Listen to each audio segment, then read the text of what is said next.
नमस्कार दोस्तों। इस वीडियो में आपका हार्दिक स्वागत है। मैं हूं पत्रकार योगेंद्र योगी। दोस्तों, यहाँ तहजीब बिकती है, फरमान बिकते हैं, जरा तुम दाम तो बोलो, यहाँ ईमान बिकते हैं। ये हालत है दोस्तों पुलिस में देश की कि अभी मदुरई कोर्ट ने 9 पुलिसकर्मियों को फांसी की सज़ा सुनाई है। उन पर एक पिता पुत्र को, आपको पता है कि कोरोना काल में जब वो दुकान बंद करके जा रहे थे तो उनको पुलिस ने पकड़ लिया और बहुत बुरी तरह से उनको बेरहमी से मारा और उसमें दोनों की मौत हो गई। इस मामले में तमाम गवाह चली, तमाम मुकदमेबाजी चली और अंत में पीड़ितों के जो परिवार हैं उनको न्याय मिला और 9 पुलिसकर्मियों को फांसी की सज़ा सुनाई गई है।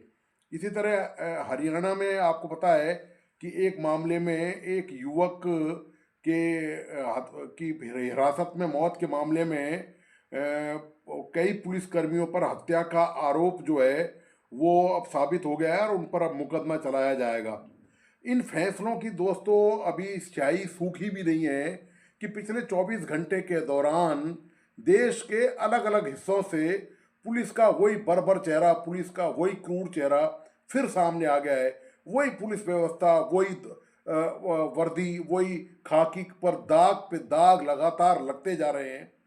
जो मामले आए सामने उनमें एक इंदौर का मामला है। इंदौर में एक टैक्सी ड्राइवर ने सुसाइड कर लिया और वीडियो बनाया इससे पहले कि सब इंस्पेक्टर जो है वो 50,000 रुपये की वसूली कर रहा है और और उसको फंसाने का आरोप लगा रहा है। तो ये जो टैक्सी ड्राइवर है, ये राव निवासी अभिषेक पाटिल, इसने एक वीडियो बनाया और वीडियो बनाकर इसने सुसाइड कर लिया। अब वीडियो के बाद पुलिस जांच कर रही है और वो जो सब इंस्पेक्टर था पाल, उसको सस्पेंड कर दिया गया है। अभिषेक से पहले, आत्महत्या से पहले अभिषेक ने वीडियो में कहा था कि एसआई द्वारा 50,000 रुपये की रिश्वत के लिए दबाव बनाया गया है और सोमवार रात को उसकी कार का एक्सीडेंट हो गया था। इसके बाद पुलिस उसे गाड़ी के साथ थाने ले गई। बाद में उसे पुलिस ने छोड़ा तो रात को वीडियो बनाकर परिजनों को भेजा और सुसाइड कर लिया। वीडियो में अभिषेक कह रहा है कि एक्सीडेंट में उसकी कोई गलती नहीं थी। इसके बाद भी गाड़ी छोड़ने के लिए थाने में एसआई मनोहर पाल ने 50,000 रुपये मांगे। इस पर मना किया तो मारा और जेल भेजने की धमकी दी।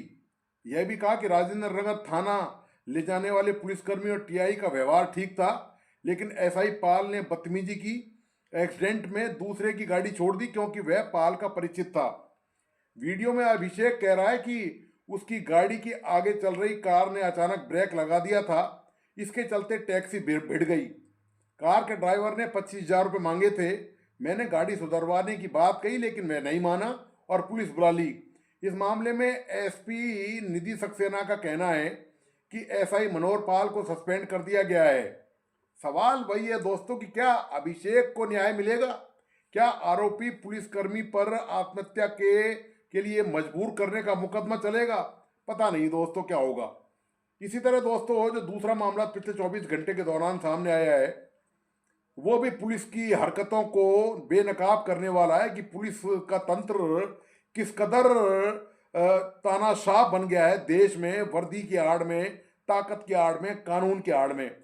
महाराष्ट्र के पुणे के पुलिसकर्मी उगाई के आरोपों में घिर गए हैं। इस मामले में एक महिला पुलिस कांस्टेबल सहित 3 पुलिसकर्मियों के खिलाफ केस दर्ज किया गया है।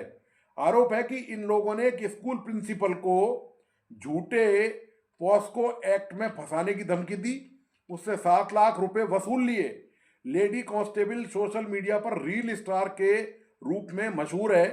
आरोपियों की पहचान पुलिस सब इंस्पेक्टर अजीत बड़े, कांस्टेबल सुदाम तायडे और दामनी स्क्वाड की सदस्य सोनाली हिंगे के रूप में हुई है। सोनाली हिंगे इस इंस्टाग्राम पर भी काफ़ी एक्टिव है और उसके करीब 40,000 फॉलोअर्स हैं। यह केस पुणे के बंड गार्डन पुलिस स्टेशन में दर्ज किया गया। आरोपियों ने पुलिस पुणे के एक प्रतिष्ठित शैक्षणिक संस्थान के 55 वर्षीय प्रिंसिपल को निशाना बनाया।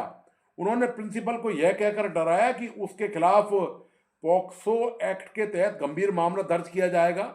इस कानून के तहत मामला दर्ज होने पर गिरफ्तारी और सामाजिक बदनामी का खतरा रहता है, जिसका फायदा उठाकर आरोपियों ने दबाव बनाया।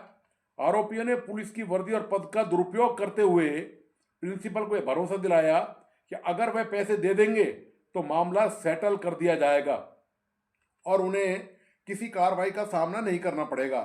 इस डर और दबाव में आकर प्रिंसिपल ने आरोपियों को 7 लाख रुपए दे दिए। हालांकि बाद में प्रिंसिपल को इस पूरे मामले में शक हुआ। उन्हें लगा कि उनके साथ धोखा किया गया है। इसके बाद उन्होंने हिम्मत जुटाकर वरिष्ठ पुलिस अधिकारियों से संपर्क किया और पूरे घटनाक्रम की शिकायत दर्ज कराई।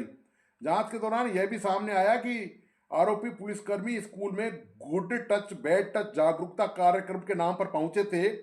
इसी दौरान उन्होंने मौके का फायदा उठाकर प्रिंसिपल को टारगेट किया और बाद में उन्हें धमकाकर पैसे वसूल लिए। आरोपी अजीत बड़े वर्तमान में साइबर पुलिस स्टेशन में तैनात हैं, जबकि सोनाली हिंगे और सुदाम तायडे शिवाजी नगर पुलिस स्टेशन से जुड़े हुए हैं। मामले की गंभीरता को देखते हुए पुणे के पुलिस आयुक्त अमितेश कुमार ने जांच के आदेश दिए हैं। इसी तरह दोस्तों, अजमेर में एसपी ऑफिस के परिसर में एक व्यक्ति ने खुद पर डीजल डालकर आत्मदाह करने का प्रयास किया। मौके पर मौजूद पुलिसकर्मियों ने तत्परता दिखाते हुए तुरंत डीजल का कैन छीन लिया और व्यक्ति के कपड़े उतरवाकर उस पर पानी डालकर स्थिति को काबू में किया। अचानक हुई इस घटना से पूरे परिसर में अफरा तफरी का माहौल बन गया। पीड़ित व्यक्ति का आरोप है कि उसकी बेटी ने आत्महत्या कर ली थी और उसने आरोप लगाया कि तनिक मेघवंशी नाम के युवक ने उसकी बेटी के साथ गलत काम किया था। इस मामले में उसने रिपोर्ट दर्ज करवाई थी, लेकिन अलवर गेट थाना पुलिस ने कोई ठोस कार्रवाई नहीं की। न्याय नहीं मिलने से परेशान होकर वह आज एसपी ऑफिस पहुंचा और विरोध स्वरूप खुद पर डीजल डालकर आग लगाने की कोशिश की। पीड़ित का कहना है कि यदि समय रहते पुलिस कार्रवाई करती तो उसे ऐसा कदम उठाने की जरूरत नहीं पड़ती। एसपी ने कहा है कि इस मामले का संज्ञान में आया है और जांच करा रहे हैं। दोस्तों, पुलिस का काम होता है अपराधी को पकड़ना, उसके खिलाफ सबूत जुटाना और जांच कर उसे सजा दिलाकर अंजाम तक पहुंचाना। लेकिन एक मां को भी उत्तराखंड पुलिस से यही उम्मीद थी, लेकिन उसकी आस टूट गई। उत्तराखंड में एक मां अपने मृत बेटे को इंसाफ दिलाने के लिए 2 साल से भटक रही है। 2 साल पहले फरवरी के महीने में देहरादून के प्रेमनगर क्षेत्र में हिट एंड रन मामले के 18 वर्षीय क्षितिज चौधरी की मौत हो गई थी। पुलिस ने सितंबर 2025 को अपनी फाइनल रिपोर्ट लगा दी। केस की जांच के लिए जो काम पुलिस को करना चाहिए था वो नहीं किया। अब उसकी मां ललिता, मृतका की जो मां है ललिता, वह खुद दिन रात बारिश के मौसम में खुद ही अपने बेटे को न्याय दिलाने के लिए सबूत जुटाने के लिए भटकती रही है। सबूत जुटाने के लिए ललिता को करीब 3 से 4 महीने लग गए। पुलिस ने तुरंत कार्रवाई नहीं की और ना ही रिपोर्ट दर्ज की। 9 फरवरी को मुकदमा दर्ज किया गया। जांच कर रहे अधिकारी का रवैया बहुत ही खराब रहा।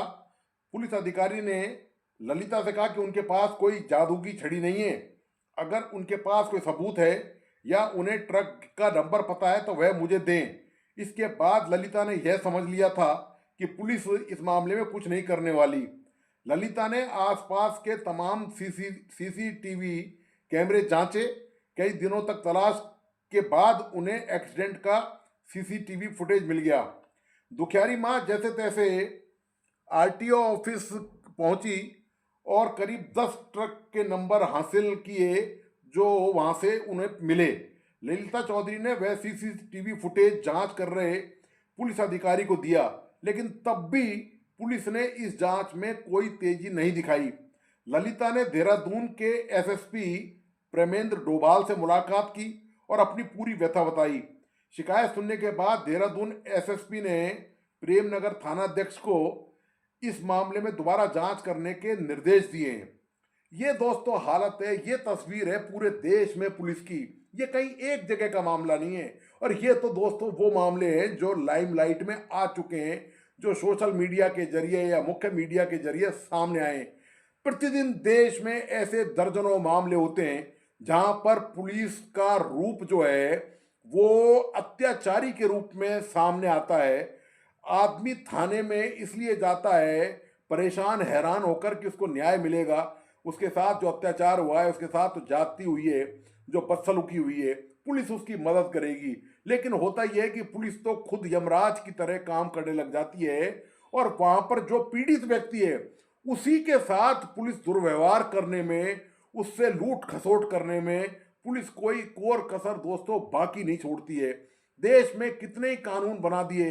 अभी हाल में ही मोदी सरकार ने, केंद्र सरकार ने कानून बनाया और जो सीआरपीसी है, यानी कि जो दंड संहिता का नाम है, जो आपराधिक दंड संहिता है, उसका नाम बदल कर रख दिया न्याय संहिता। केवल नाम बदल दिया, लेकिन पुलिस का जो तंत्र है, उसका जो चेहरा है, वो दोस्तों नहीं बदला।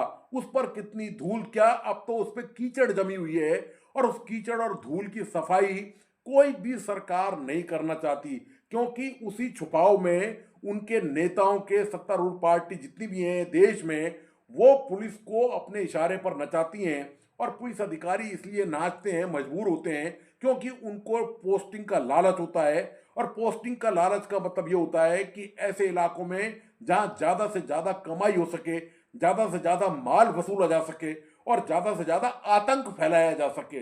दरअसल अब पुलिस का आतंक लोगों के दिलों के दिमाग में, यही वजह है दोस्तों कि प्रदेश और देश का आम नागरिक यदि छोटी मोटी कोई बात हो जाए तो वो दोस्तों पुलिस थानों में जाने से घबराता है, कतराता है। वो जानता है कि पुलिस उल्टा जो आरोपी है उसको तो पकड़ेगी नहीं आसानी से और खुद से ही सवाल जवाब करेगी, और हो सकता है पुलिस फरियादी को थाने में बैठा ले और उससे थर्ड डिग्री का इसके खिलाफ इस्तेमाल करे। ये पुलिस की छवि पूरे देश में बन चुकी है दोस्तों, और ये आजादी के बाद से बनी है। देश में सुधार की दिखावटी कोशिशें नेता लगातार करते रहे जब ऐसे मामले सामने आते रहे, लेकिन इसके बावजूद भी जो धरातल पर सुधार नजर आना चाहिए, जो पुलिस का जो रूप होना चाहिए, जो मानवीय चेहरा होना चाहिए, वो दोस्तों आज तक कभी सामने नहीं आया और वो दोस्तों निकट भविष्य में आएगा भी नहीं। क्योंकि जब तक नेताओं का आचरण नहीं बदलेगा तब तक दोस्तों पुलिस का आचरण भी नहीं बदलेगा। तो दोस्तों आपको आज का विश्लेषण कैसा लगा, प्लीज अपने लाइक एंड कमेंट के साथ बताइए।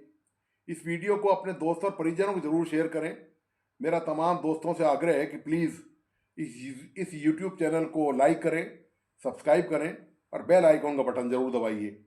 धन्यवाद, नमस्कार।